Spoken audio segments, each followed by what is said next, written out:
Hello, my name is Jack. Welcome back to my vault. In the summer of 1951, a quiet French village went mad. A postman believed snakes were coiling around his arms. A man threw himself from a window, believing he could fly. An 11-year-old tried to strangle his mother. A woman wept because she believed her children had been turned into sausages. 50 people were locked in asylums. At least 7 died. The official explanation came quickly.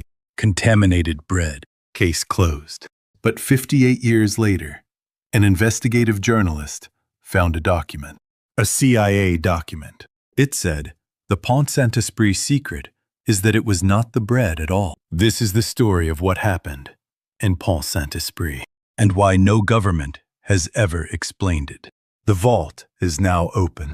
August 15, 1951. Southern France. A village of 500 people. The local baker, Roquebriand, had sold his bread as usual that morning. By the next day, his customers were sick. Nausea. Vomiting. Cold sweats. In 48 hours, something changed. The sick began to see things. A little girl screamed she was being chased by tigers. The local postman tore off his clothes and ran through the streets. A farmer believed he was made of glass and stood perfectly still for hours, terrified that if he moved, he would shatter. One man climbed to the roof of his building. He stood at the edge. He said he was an airplane.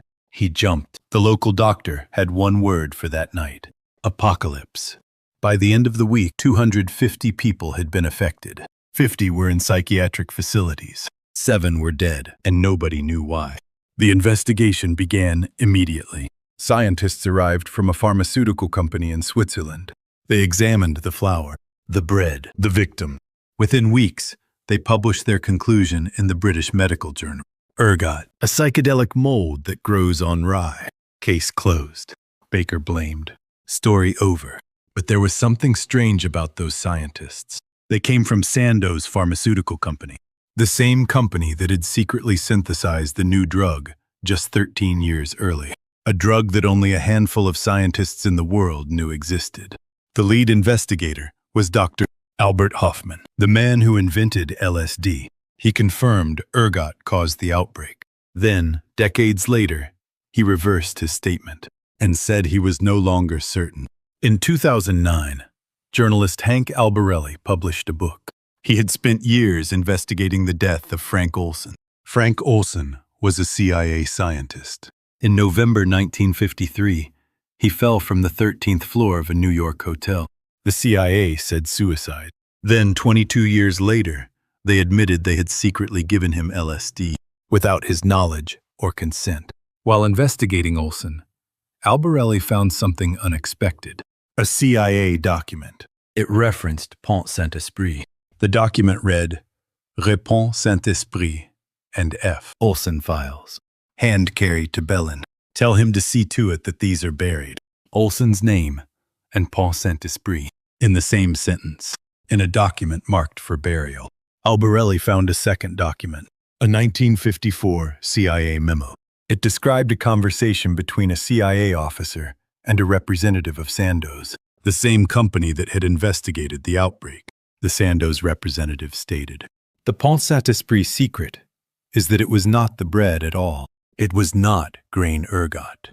It was diethylamide, the D in LSD. According to Albarelli, the CIA and the U.S. Army Special Operations Division had sprayed LSD aerosols over the village as a covert field test. Their goal, to determine whether LSD could be used as a weapon, to disorient entire populations, to make soldiers unable to fight. Pont-Saint-Esprit, he concluded, was not an accident. It was a test run, and the New York City subway system was next on the list. This is what we know for certain. 7 people died in Pont in the summer of 1951. The official explanation ergot was provided by a scientist who worked for the same company, secretly working with the CIA. That scientist later withdrew his conclusion. A CIA document exists that mentions Pont-Saint-Esprit and orders the files buried. A second CIA document contains a statement from a Sandoz official saying the bread was not the cause. The symptoms delayed by 36 hours, mixed with severe digestive illness, are not consistent with LSD. But they are also not fully consistent with ergot. The French government has never reopened the investigation. The American government has never commented on the CIA documents. The baker, Roch Briand, was publicly blamed. He died without ever being formally charged. The 50 people who were locked in psychiatric facilities were never compensated. And the village of Pont-Saint-Esprit still has no official answer. The people who were there in August 1951 are almost all gone now. A few survivors spoke to journalists over the decades. Charles Grangeau, who was there, said, "At the time, people brought up the theory of an experiment aimed at controlling a popular revolt. I almost kicked the bucket." The baker's family maintained his innocence for decades. The CIA documents that mention Pont-Saint-Esprit have never been fully declassified. What is certain is this: a town of 500 people experienced something in August 1951 that no scientist has ever fully explained. The man who first confirmed the official explanation invented LSD and later took it back. The CIA wrote a document ordering the files buried, and nobody was ever held responsible. Whether this was a CIA experiment gone wrong or a natural disaster covered up by convenient timing, the answer has been buried for 74 years. The vault for Pont-Saint-Esprit is now locked, but the next secret is already waiting. Subscribe to enter the vault. My name is Jack. Keep your eyes open.